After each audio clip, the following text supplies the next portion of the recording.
తండ్రి సన్నిధి షాలీం రాజన్న పైన బండి సంజయ్ గారు చురకలేయటం ఉరకలేయటం బాగలేదు. దయచేసి బండి సంజయ్ గారు మీరు క్రైస్తవుల విషయంలో రియాక్ట్ అయినట్టుగా ప్రతి విషయంలో కూడా రియాక్ట్ అయితే చాలా బాగుంటుంది.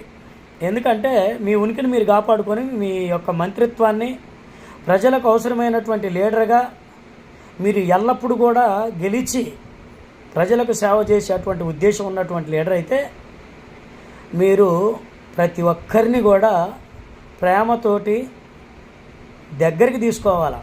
త్రివర్ణ పతాకం, కాయశాయపు రంగు హిందూ అని, తెలుపు క్రైస్తవులని, పచ్చదనము ముస్లిమ్స్ అని, హిందూ ముస్లిం క్రిస్టియన్ బాయ్ బాయ్ అని చెప్పుకుంటున్నటువంటి మన దేశంలో ఈ మతోన్మాద పిచ్చి ఏంటో, ఈ మత రాజకీయాలు ఏంటో, ఈ మతం అనే పులుము